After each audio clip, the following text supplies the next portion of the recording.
Hello बच्चा party, नमस्कार। मैं प्रशांत द्विवेदी स्वागत करता हूं आप सभी का आपके अपने यूट्यूब चैनल डिलीजेंस के क्लास में। आज हम लोग बात करने वाले हैं क्लास 9th के 6th चैप्टर के सेकेंड पार्ट की। फर्स्ट पार्ट में हम सबने समझा था कि एंगल क्या होते हैं, टाइप्स ऑफ एंगल क्या है और पेयर ऑफ एंगल क्या क्या है। आई थिंक आपने वो वीडियो देखा होगा, अगर नहीं देखें तो प्लीज़ उसे ज़रूर देखिए। उसके बाद आप बेहतर समझ पाएंगे कि एंगल क्या होते हैं और टाइप्स ऑफ एंगल या इन सब के बारे में आपकी बेहतर समझ हो पाएगी। आज हम लोग पढ़ने वाले हैं ऑक्सियम नंबर 6.1 और ऑक्सियम 6.2। दो ऑक्सियम देखेंगे और साथ ही साथ में हम लोग देखेंगे थ्योरम 6.1। थ्योरम 6.1 को प्रूफ कैसे करते हैं। आइए बात करते हैं। ऑक्सियम 6.1 कहती क्या है।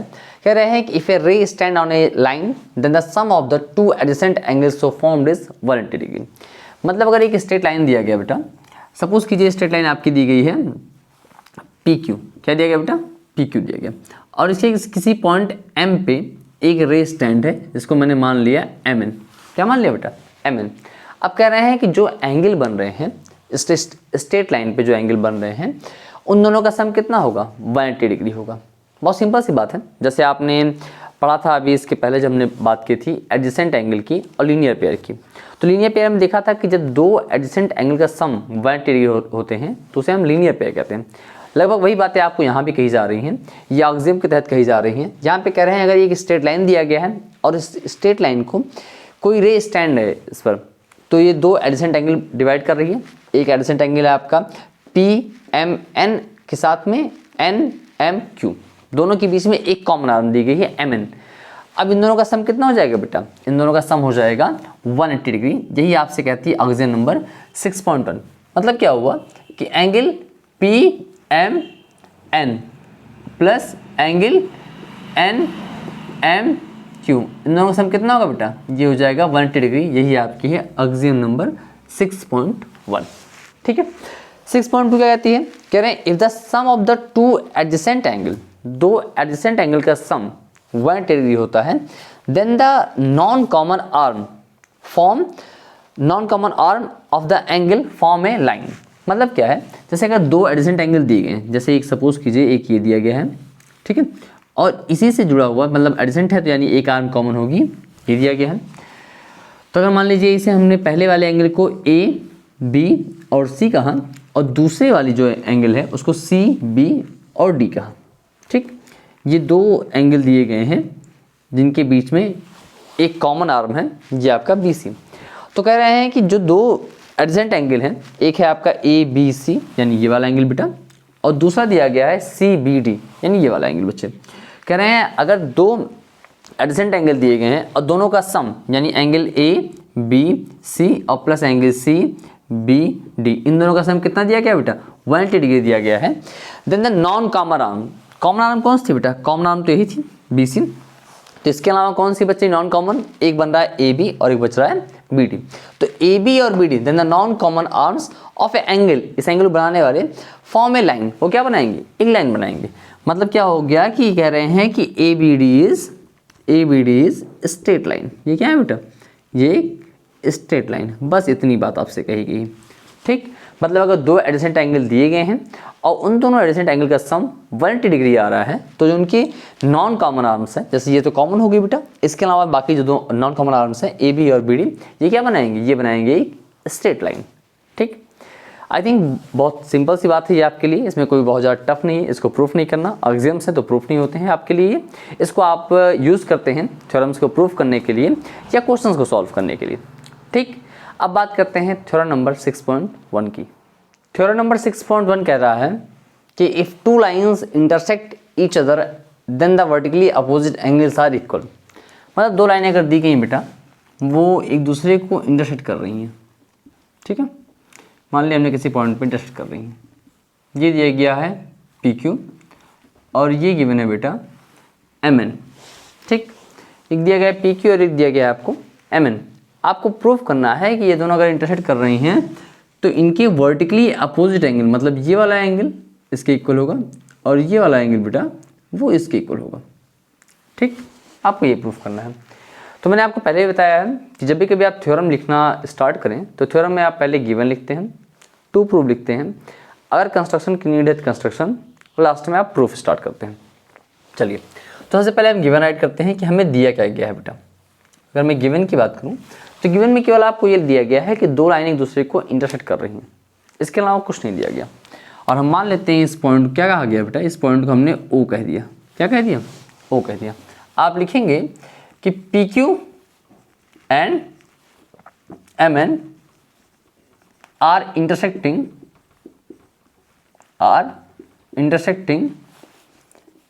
Eight point O. कहाँ इंटरसेक्ट करें बेटा? ओ पर इंटरसेक्ट कर रही हैं। आपको इतना लिखना है, ठीक। फिर टू प्रूफ की बात की जाए तो टू प्रूफ में बेटा आपको इसके वर्टिकली अपोजिट एंगल को इक्वल दिखाना है, यानी angle P O N is equal to angle M O Q. ये दोनों एंगल कैसे होने चाहिए बेटा? आपस में इक्वल होने चाहिए। और साथ साथ में पी ओ एम यानी angle P O M is equal to angle N O Q होना चाहिए, एंगल एन ओ क्यू होना चाहिए, ठीक। तो ये आपको प्रूफ करना है। चलिए स्टार्ट करते हैं प्रूफ के लिए। इसमें आपको किसी भी तरीके की कोई भी कंस्ट्रक्शन करने की कोई ज़रूरत नहीं है, डायरेक्ट प्रूफ स्टार्ट करते हैं। प्रूफ स्टार्ट करने के लिए आपको याद करना पड़ेगा linear pair concept. Linear pair आपने पढ़ रखा है कि अगर एक ही दो एंगल दिए गए हैं, उनका सम अगर 180 डिग्री है तो कैसे होते हैं वो? लीनियर पेयर होते हैं। या आपने अभी ये पढ़ा था कि अगर ये एक स्ट्रेट लाइन दी गई है, इसके पहले एक्सियम आपने देखा कि अगर ये स्ट्रेट लाइन दी गई है, इन ये दोनों का सम कितना होगा बेटा? 180 डिग्री होगा। ये पढ़ा था आपने ना। तो आप कह सकते हैं कि एंगल पी ओ एन और प्लस एंगल, यानी ये एंगल बेटा और साथ में ये एंगल पी ओ एन और plus angle N O Q, बोलो होगा। ये दोनों का सम कितना हो जाएगा बेटा? इन दोनों का सम हो जाएगा 180 डिग्री। रीजन क्या रहेगा? लीनियर पेयर, ठीक। इसके आगे लिख देंगे आप क्या? Linear pair.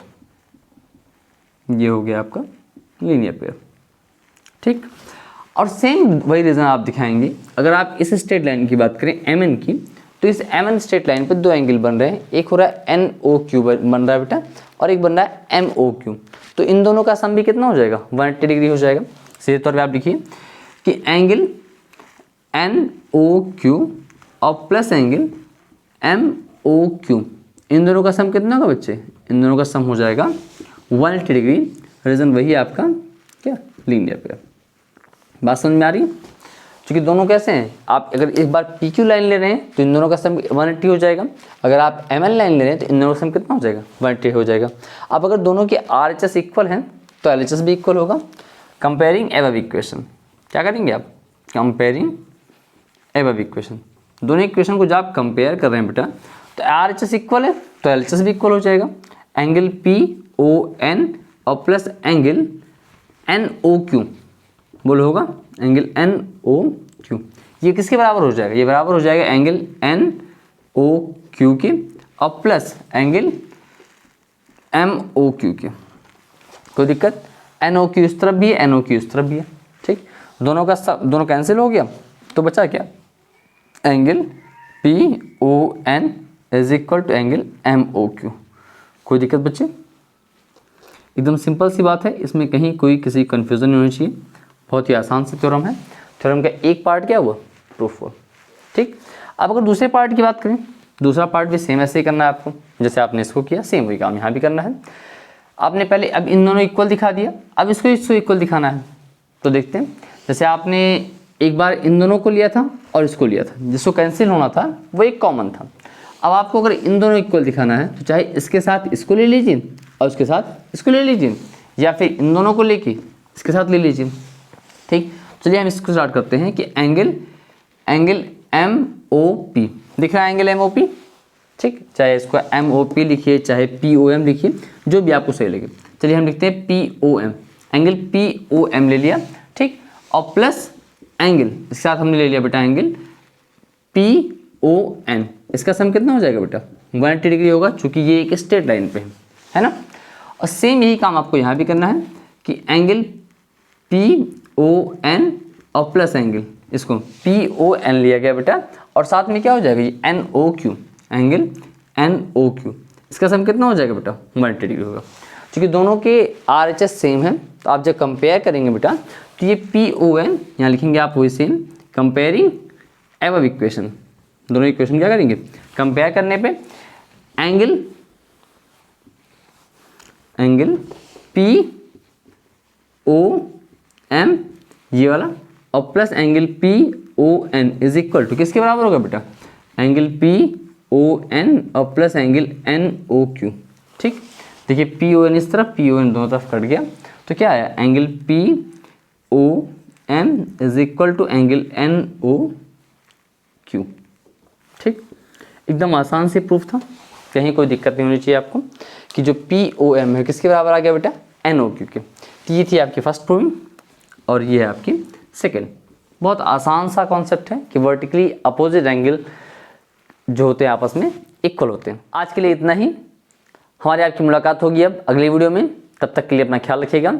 अगर वीडियो अच्छा लगा हो तो प्लीज़ लाइक शेयर सब्सक्राइब करना ना भूलें।